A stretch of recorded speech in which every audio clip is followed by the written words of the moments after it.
네, 성투! 여러분의 포트를 지켜드리겠습니다. 전투주 조교 정서원입니다. 네, 더욱더 험난해지고 있는 이 시장 속 어떤 포인트를 잡아야 도대체 성공률 높일 수 있을지 오늘 신광섭 교관과 함께합니다. 네, 성투! 네, 성투 반갑습니다. 네, 반갑습니다. 네, 더욱더 우리가 힘을 내야 하는 이유죠.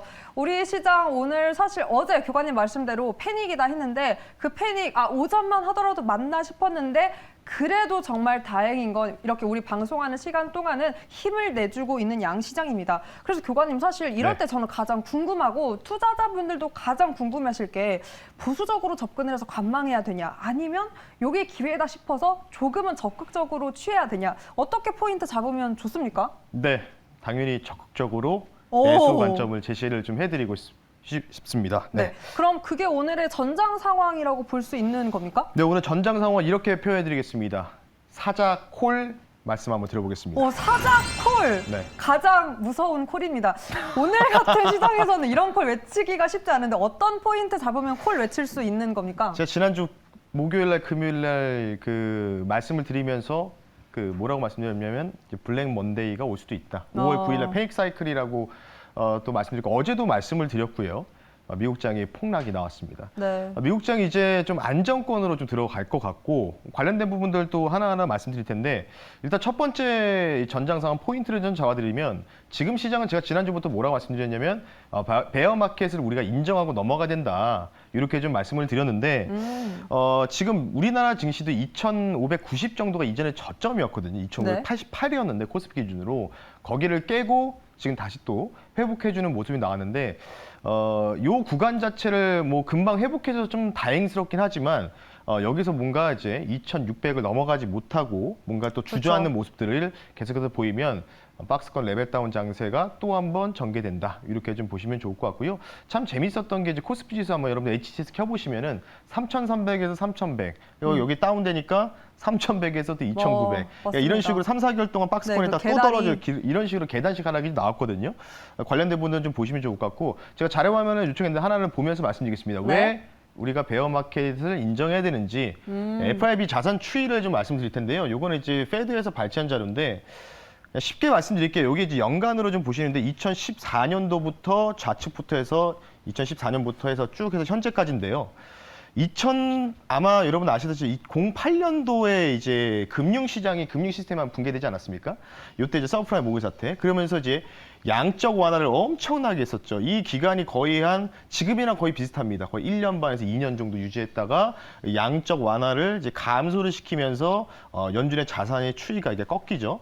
꺾이다가 여기서 이제 긴축이 계속 유지되고 있는 상황이었는데 갑자기 이때 당시에 또 현재랑 똑같은 일이 벌어졌습니다. 바로 인플레이션. 근데 그러면서 이제 양적 완화가 좀 진행되면서 그 인플레를 잡았던 원인들. 물론 이제 연준에서 그에 대한 정책을 썼던 부분도 있었고 이때 당시에는 미국과 중국이 굉장히 사이가 좋았습니다. 그러니까 그 두 국가가 합세해서 나오면서 그래서 이제 저물가 시대로 이제 귀결이 됐던 부분들이 지난 5년 동안 나왔다가 이때 이제 보시면은 코로나 팬데믹 때 당연히 양적 완화. 근데 이때 당시보다는 자산이 많이 이제 추이가 늘어났다가 지금 많이 감소하고 있는데 그러니까 이때 당시에는 모기지 채권의 문제가 부도가 나면서 금융 시스템이 붕괴될 수 있는 우려감. 근데 코로나 때는 금융 시스템 붕괴는 아니었습니다. 실질적으로 질병에 대해서 이제 봉쇄 이런 부분이었기 때문에 지금 이제 이렇게 축소되고 있는데 지금 이 점을 이게 딱 보시면 이게 제로잖아요. 이게 딱 제로인데 이 제로를 보시면 아직도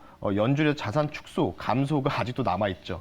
지금 이제 중립금리 2.5%라고 하니까 당연히 채권 매입부터 시작해가지고 계속해서 진행을 할 것이고 그런 부분도 봤을 때는 여기까지 이렇게 좀 추세 반향이 이제 하락으로 나올 수 있기 때문에 그러면 당연히 제가 말씀드리는 부분들이 연말까지 시장 녹록치 않다라고 좀 말씀 좀 드리고 싶은 차원에서 연준의 자산 추이를 보여드렸으니까 하락장인 그러니까 폭락장보다는 하락장인 거를 인정하고 우리가 가야 된다. 앞으로는 이렇게 좀 말씀드린 차원에서 말씀드렸으니까 참고하시면 좋을 것 같습니다. 근데 교관님 저는 조금 의문인 게 그럼 이런 하락을 인정하자. 근데 그 인정 다음에 스텝이 왜 사자콜인 겁니까? 네, 그래서 일단은 어쨌든 대부분 이제 경제 TV를 시청하신 분들은 이제 중장기적인 모멘텀보다는 이제 단기적인 트레이딩을 선호하시는 분들이 워낙 많아요. 워낙 많기 때문에 그래서 좀 날짜를 좀 찝어드리겠습니다. 지난번 이제 5월 9일에 패닉 사이클 말씀 먼저 드렸고 운이 좋게도 적중이 됐는데 다음 패닉 사이클은 아마 다음 주 금요일 또는 2주 뒤에 월요일 정도로 추산을 하고 있습니다. 그래서 지금 이제 안정권은 들어갔고 지금 중국 상해 종합 증시가 플러스 나면서 끝났거든요. 점심시간 이전에. 네. 그럼 우리나라 증시 같이 좀 올라갔다고 보시면 되기 때문에 다음 주 목요일이 19일입니다. 네. 잘 들어주셨으면 좋겠어요. 19일까지는 지수가 안정화, 반등 나오는데 뭐 많이 올라갈지 모르겠지만은 좀 코스닥 위주로 반등이 좀 세게 나오지 않을까 이렇게 좀 생각하는 차원에서 코스피보다는 코스닥의 반등이 19일까지 나오는데 이때 개인적으로 제가 말씀드리고 싶은 분들은 20일 날 미국장에서 또 한 번의 뭔가 또 패닉 사이클에 대한 신호가 좀 발생할 수 있는 가능성이 있기 때문에 아마 수요일 목요일 날 PPI와 CPI가 연달아 발표되는데 이미 연준에서는 데이터를 확보해서 이미 그쵸. 본 것 같아요. 그러니까 이제 파월 연준 의장이 조금 이제 릴렉스하게 좀 발언을 했기 때문에 그래서 오히려 이제 내일과 내일 모레 있었던 그 PPI와 CPI가 연달아 발표되는 지표가 약간의 좀 피크아웃이다 이런 식으로 시장을 환호하면서 시장의 반등이 좀 나올 가능성이 있기 때문에 19일까지는 좋지만 그리고 이 19일 오후나 20일 정도에는 우리가 좀 주의를 해야 된다. 현금 의견을 좀 드리고 싶고요. 지수 반등을 항상 할 때는 대형주보다는 중소형주인데 그 안에서는 정책주가 당연히 주인공이 될 수밖에 없습니다. 이제 이분이 이제 취임을 하셨죠. 네. 취임을 하셨고 바로 이제 용산 그 국방부 청사에서 업무에 들어갔고요. 그리고 이번 주와 다음 주까지 해가지고 그 장관 후보자분들의 청문회가 마무리가 됩니다. 네. 그러면은 이제 실제로 인선 관련된 부분들도 마무리가 되기 때문에 정책적인 관련된 부분들이 한 보름 정도 다음 주까지 계속해서 이어질 가능성이 있어서 정책 관련된 코멘트로 정책주 움직일 수 있다. 그러니까 지금 같은 시장에서는 정책주를 저가 매수할 수 있는 절호의 찬스다라고 좀 말씀을 드리고 싶고 앞으로 저는 마지막 한 말씀을 드리지만 미국 시장의 나스닥이 지금 많이 떨어졌습니다. 애플마저도 어제 뭐 4% 가까이 급락이 나왔기 맞습니다. 때문에 그렇다는 얘기는 트렌드가 바뀌고 있다.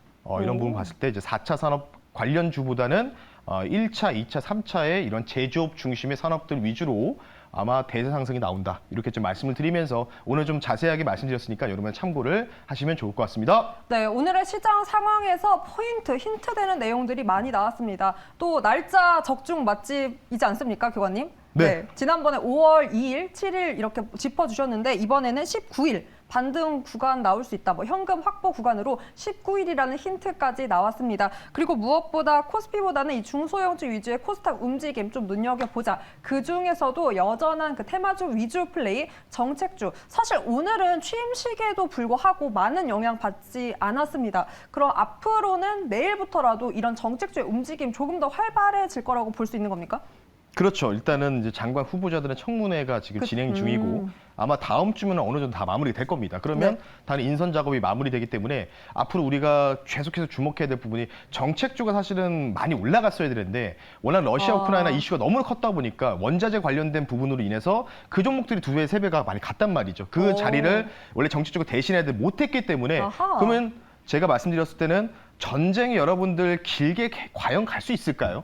전쟁을 길게 가면은 러시아든 우크라이나든 서로 경제적으로 뭔가 힘들어질 수밖에 없습니다. 아시다시피. 그래서 정쟁 관련된 부분은 비용도 많이 발생하기 때문에 아마 5월 정도는 아마 속정속결로 좀 마무리되지 않을까 저는 이렇게 조심스럽게 말씀 좀 드리고 싶은 차원에서 말씀드리니까요. 정책적 위주로 한번 저가 매수 한번 보자. 잠시 뒤에 관련주도 한번 말씀 한번 드려보겠습니다. 네, 아무래도 오늘 투자자분들한테 가장 큰 힌트가 되지 않을까 싶습니다. 정치 테마주 본격적으로 아직의 움직임 더 활발해질 것이다라는 힌트가 나갔고요. 자, 그럼 오늘에 대한 저격주 본격적으로 보기 전에 지난 작전 바로 리뷰해 보겠습니다. 바로 어제 했던 저격주입니다. 네, 소맥과 비슷한 스맥 함께 했는데 오늘 시장 크게 밀리면서 스맥도 조금 많이 밀리고 있습니다. 어떻게 추가 전략 있습니까? 그러니까 오늘 이제 이 종목이 제가 이제 로봇과 그리고 이제 재건 관련주 두 개의 그 펀더멘탈을 갖고 있다, 모멘텀을 갖고 있다고 말씀드렸는데 오늘 일단 지금 현대 에버다임, 뭐 도화 엔지니어링 이런 종목들이 좀 강세를 보였고 이 종목은 뭐 움직이는 모습이 나오지 않았습니다. 지금 제가 이 종목을 2,115원 정도에 말씀을 드리고 나서 지금 한 80원 정도 빠졌거든요. 80원 정도 빠진 상황인데 중간에 좀 올라가긴 했어요. 근데 지금 이제 매수가 대비해서는 한 80원, 한 2, 3% 정도인데 손절가가 1,950원이었는데 손절가를 한 5, 60원 남겨놓고 여기서 한 급락이 나왔다가 아래꼬리 달고 지수 반등 나오면서 아래꼬리 달고 다시 올라오지는 모습이 나오고 있습니다. 중요한 거는 여기서 뭔가 투매가 나왔으면 거래량이 이전 거래량 대비해서 절반 정도가 채워지는 모습이 나와야 되는데 그렇게 나오지 않지 않습니까? 그러면 계속해서 보유 의견을 좀 드릴 수밖에 없기 때문에 제가 말씀드리죠. 차라리 물리더라도 전쟁, 원자재 관련주보다 평화 관련, 재건 관련주를 물린 게 훨씬 더 낫다. 이런 말씀을 좀 드리고 싶기 때문에 뭐 제 소망일 수도 있지만 어느 정도 이제 빨리 이제 종전으로 간다면 그러면 당연히 이 종목은 재건 관련된 움직임들 같이 좀 부각이 되면서 여기서 N자 파동을 좀 기대할 수 있지 않을까 싶기 때문에 이 정도로 홀딩 의견 드리면서 마무리하겠습니다. 이 러시아 우크라이나 사태로 사실 많은 종목 포트에 담은 분들 많을 텐데 지금 교관님의 그 말이 와닿을 것 같습니다. 오히려 그 리스크로 수혜받는 기업보다는 평화 쪽으로 무게를 둬서 종목을 담자라고 하면서 홀딩 의견 함께 했습니다. 스맥 지난 작전 리뷰를 해봤고요. 자, 그럼 오늘 본격적으로 또 저격주 볼 텐데 사실 오늘 같은 날은 이 저격주도 많이 신중해야 되고 심지어 오늘 작전명이 사자 콜이지 않습니까? 네. 어려운 콜입니다. 오늘 같은 시장에서는 어떤 종목의 콜을 외쳐야 하는 겁니까? 오늘 그래서 작전명을 이렇게 말씀드리겠습니다. 오랜만에 들어보실 텐데 네. 리오프닝이라고 오늘 작전명을 말씀 한번 드려보겠습니다. 리오프닝. 네. 와, 오늘 같은 시장에서 사실 보기 좀 힘들었습니다. 그래도 교관님 아까 12시 반 기점으로 조금 관련 종목 올라오긴 했습니다. 리오프닝 중 어떤 포인트로 접근하면 좋을 것 같습니까? 그러니까 리오프닝 하면 생각나는 게 딱 그런 단어잖아요. 그쵸, 여행, 항공, 관광 여행. 뭐 이런 쪽이라고 생각하시는데 당연히 여행주 한 종목 들고 왔고 그리고 리오프닝을 하면은 사실 이게 경기 재개거든요. 경제 재개거든요. 근데 미국에서는 이미 인프라 투자 관련된 부분들 1차 법안이 통과해서 지금 진행되고 있어서 중장비 관련된 수요가 계속해서 증가하고 있다는 소식이 나오고 있습니다. 그러면서 최근 현대건설기계라는 진성 TEC 같은 종목들이 바닥에서 올라오는 모습들이 보이고 있기 때문에 오늘은 경기 재개 관련 리오프닝 한 종목과 그리고 여행 리오프닝주 갖고 왔으니까요. 잠시 뒤에 말씀 한번 드려보겠습니다. 네, 리오프닝주 시야를 확대해서 여행뿐만이 아니라 그 시장이 재개되는 모습, 좀 경기가 나아지는 모습으로 시야를 넓혀서 한번 종목 준비해 주신 것 같습니다. 자, 그럼 첫 번째 저격주, 과연 어떤 종목으로 저격 준비해 주신 겁니까? 네, 일단 이 종목이 일단 오늘 도화 엔지니어링 그리고 현대 에버다임 뭐 이런 재건 관련주들이 갑자기 오늘 급등이 나왔습니다. 네. 뭐 이유는 뭐 없더라고요. 일단 찾아보니까 없어서 관련된 부분에서 재건 플러스 그리고 미국 인프라 관련된 중장비 수요 증가 기대 있는 종목 갖고 왔는데 이 종목은 이름이 굉장히 귀엽습니다. 두 글자입니다. 어떤 겁니까? 네, 이쁜 이름인데 바로 네. 종목명은 해인이라는 종목을 오늘 첫 번째 저격주로 말씀 한번 드려보겠습니다. 해인. 네. 재건과 제법 걸맞습니다. 약간 뭐 팔만 대장경 그런 쪽으로 비슷한 그렇죠. 네. 예쁜 이름입니다. 어떤 포인트로 해인 담으면 좋은 겁니까? 일단 이 종목 같은 경우는 건설 중장비 기계 실제로 이제 임대 사업과 판매를 하고 있는 회사고요. 그리고 이 회사가 또 이 해인의 자회사가 있는데 이 신안 단지, 그러니까 풍력, 그 태양광 관련된 부분들에 대해서 또 가지고 있습니다. 회사를. 그래서 신재생 에너지 사업까지 병행하고 있는 회사다라고 좀 보시면 좋을 것 같고 마찬가지로 지금 미국 인프라 투자 관련된 부분들이 1차가 통과하고 이제 나머지 2차가 지금 조맨치 의원 때문에 계속 뭔가 그 캔슬이 되고 있다. 뭐 지금 지연이 되고 있는데 조만간 통과되지 않을까요? 그 관련된 기대감도. 그래서 인프라 투자 관련된 부분들 그리고 중국도 계속 부양안을 내놓고 있어요. 제로 코로나인데도 불구하고도. 그래서 이 건설 장비 수요에 대한 기대감들이 저는 있다라고 좀 판단하고 있기 때문에 해인이라는 종목을 말씀드리고 마지막은 이 회사가 세계 글로벌 최대의 건설 장비, 중장비 업체인 캐터필라라고 이름 아실 겁니다. 캐터필라 국내에 독점적으로 계약을 해서 같이 캐터필라 장비를 판매하고 있다. 이 회사가 독점적으로 판매하고 있다. 이 정도로 말씀드릴 테니까 캐터필라가 세계 최대긴 하지만 점유율이 몇 프로냐면 12%밖에 안 됩니다. 그러니까 그만큼 다 대륙마다 다 대표적인 기업들이 나눠져 있다고 좀 보시면 좋을 거고 현대건설기계는 3%밖에 안 되고요. 그래서 그런 걸 봤을 때 뭐 이 회사가 그래도 10% 정도 이내에 이 지금 점유율을 갖고 있기 때문에 캐터필라면 유명하지 않습니까? 그래서 관련된 부분 봤을 때 이 회사가 거래하고 있는 업체다라고 말씀드리면서 두 가지 펀더멘트 한번 말씀 한번 드려봤습니다. 네, 캐터필러를 무엇보다 선점하고 있고 또 재건, 특히나 오늘 건설기계 섹터가 시장 대비 선방하더니 또 양봉 전환된 모습의 종목들도 많이 포착이 됐습니다. 해인도 그 모멘텀 받아서 좋은 흐름 보였으면 좋겠고요. 그럼 가격 전략도 부탁드리겠습니다. 사실 이제 아까 제가 이제 이 종목을 한번 처음에 이제 발견을 이제 서칭을 하다가 이제 봤을 때는 한 마이너스 1, 2% 정도 자리였는데 아까 말씀드렸죠. 뭐 도화나든지 현대 에버다임 같은 재건 관련주들 많이 올랐습니다. 똑같습니다. 그래서 그 종목들이 뭐 상한가가 뭐 15% 막 급등 나오니 같이 좀 올라갔어요. 그러다가 올라가다가 약간 좀 주춤하면서 밀렸는데 지금 자리가 저는 이제 여기 초록색 선이죠. 이 초록색 선 62 이동평균선인데 이 자리에서 좀 정확하게 지지를 받고 지수가 이제 대부분의 종목이 개파락 나오지 않습니까?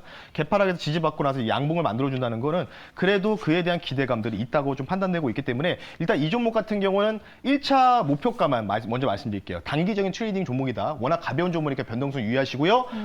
일단 5월 4일날 고점이죠. 7,330원. 요 자리를 한 번은 터치하지 않을까 싶기 때문에 최종 목표 타겟을 7,350원 선으로 말씀드리고요. 손절 가격은 좀 타이트하게 하겠습니다.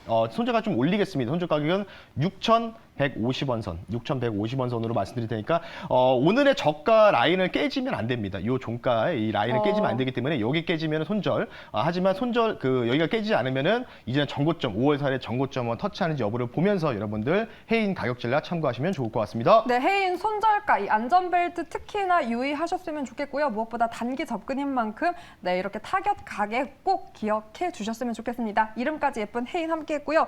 자, 두 번째 저격주, 리오프닝주. 그럼 두 번째가 바로 여행인 겁니까, 교관님? 네, 그렇습니다. 여행, 레저, 탑픽 종목 갖고 왔습니다. 네, 어떤 종목입니까? 뭐 이 종목 빼놓고는 여행을 논할 수는 없겠죠. 네, 하나가 될 수 있는 기업이죠. 두 번째 종목은 하나투어라는 종목, 좀 무거운 종목 가지고 왔습니다. 네, 하나투어. 사실 뭐 여행하면 코로나 전에 공항 가면 이 기업 한 번쯤 다 눈에 보셨을 텐데 어떤 포인트로 하나투어 오늘 가져오신 겁니까? 자, 이제 이 종목 같은 경우에는 제가 지갑이 쉽게 열리지 않을 거라고 사실 2달 전부터 여행주 굉장히 비관적으로 보다가 네. 이제부터 뭔가 사자코로 의견을 드릴 수 있는 부분들을 좀 말씀드릴 텐데 네. 이 회사는 뭐 워낙 다 아시니까 다 아시는 종목이죠. 국내 레저, 여행, 탑픽 종목이고요. 그쵸. 점유율 당연히 탑이죠. 관련된 부분 참고하시면 좋을 것 같고 오늘 이 종목이 좋은 가격대에 내려왔습니다. 뭐 7만 원 초반까지 내려왔으면 저는 이제부터는 뭔가 이런 종목들을 물려도 되는 종목이라고 좀 판단되고 있기 때문에 가지고 나왔고요. 최근에 이제 하나투어, 그러니까 뭐 제 주변에서 늦게 이제 결혼하는 친구들도 많은데 이 허니문 이 여행이죠.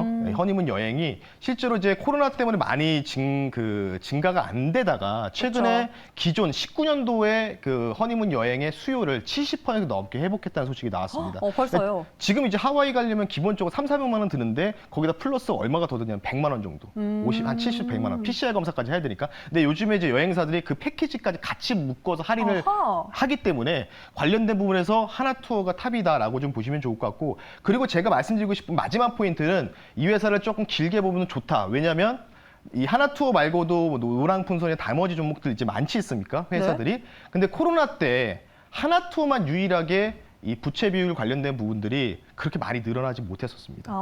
버텼습니까? 그러니까 다른 경쟁사 대비해서 그러니까 뭔가 이제 이 회사 자체가 전환점이겠죠. 그러니까 그럴 때 이런 뭔가 1등, 2등 종목들이 다른 종목들까지 이제 영업력까지 흡수하면서 경쟁사 관련된 부분들 그러면서 이제 태어나는 게 그러니까 새롭게 사업들이 재편되는 구조. 그러니까 그 부분들을 하나투어가 돈을 많이 가지고 있는 회사이기 때문에 당연히 이 부분을 선도할 수밖에 없다. 이런 부분을 말씀드리고 싶기 때문에 아마 하나투어가 여행 쪽에서는 대장이 되고 나머지 종목들 뭐 가벼운 종목도 있지만은 관리 종목 지정되고 여러 가지 문제도 있습니다. 아직 해결되지 않은 문제가 있기 때문에 차라리 여행주를 공략하신다면 하나투어를 포트에서 담아가는 전략도 나쁘지 않다라고 말씀을 드리면서 마무리하겠습니다. 네, 길게 봐도 좋을 것 같다. 그리고 무엇보다 그 경쟁사 약화, 반사 수혜 기대까지 있는 하나투어 함께했습니다. 가격 전략도 부탁드립니다. 네, 일단 이 종목 가격 전략 말씀드릴 텐데요. 일단 이 종목 같은 경우에는 이 흰색 선이죠. 이 회색 선이 300의 이동평균, 중장기 이동평균들이 붕괴가 됐습니다. 뭐 당연히 지수가 빠질 때부터 그냥 쭉쭉쭉 같이 좀 밀렸던 부분이라고 좀 보시면 좋을 것 같고 당연히 이 종목은 과대 낙폭 구간이다. 제가 3, 4월 달에 리오프닝 얘기할 때 그냥 지갑이 별로 쉽게 안 열릴 거면 생각보다 비싸더라고요. 말씀드리면서 리프레시 시간에 말씀드렸고 결국 이런 식으로 중장 이렇게 한 2, 3개월 정도 기간 정도 가격 정도 들어오면서 오늘 약간의 조금 이제 패닉 셀링이 좀 나오는 듯한 모습 보이고 있습니다. 뭐 한 번 더 남을 수 있지만 저는 오히려 이럴 때 우리가 조금 싸게 살 수 있는 뭔가 기회라고 좀 볼 수 있기 때문에 관련된 부분을 보시면 좋을 것 같고 현재가로 먼저 말씀을 드릴게요. 73,300원으로 체크를 한번 해드리고요. 이 종목은 일단은 단기적으로 먼저 말씀드릴게요. 단기적으로는 81,900원 선. 그러니까 8만 원 선 한번 넘어가는 자리죠. 60의 이동평균선이 저항대가 될 거고 여기에서 맞고 또 박스권 갈 수도 있습니다. 하지만 여기를 돌파해서 지지를 받으면은 이전에 여기 한 중기적인 라인이죠. 5,000원 정도, 그래서 84,900원으로 2차 목표를 설정해 드릴 테니까 조금 이제 길게 가면서 파도 그리면서 갈 수 있는 종목이고요. 81,900원 선이 돌파가 안 나오면은 다시 박스권 하단까지 또 갈 수 있습니다. 그래서 관련된 부분 봤을 때는 저는 일단 1차까지 여러분 보시는 관점으로 말씀드리면서 손절가는 좀 타이트하게 가겠습니다. 7만 원 선 말씀드릴 테니까 7만 원 선이 깨지지 않으면 이 종목은 8만 원 넘어가는 거 유효하다라고 말씀드리면서 하나투어까지 말씀 한번 드려봤습니다. 네, 오늘은 아무래도 접근이 좀 어렵고 다소 주춤하게 한 리오프닝주로 함께했습니다. 네. 저격주 두 가지, 해인과 하나투어 함께했고요. 무엇보다 신강선 매니저의 전투주는 단기적인 트레이닝 지향합니다. 투자에 꼭 참고하셨으면 좋겠습니다. 이 리오프닝주 옥석 가리기가 무엇보다 관건인데 오늘 또 교관님께서 그 힘든 옥석 가리기 함께했으니까 여러분의 포트에 이 두 가지 꼭 담아 보셨으면 좋겠습니다. 자, 여러분도 할 수 있습니다. 성투!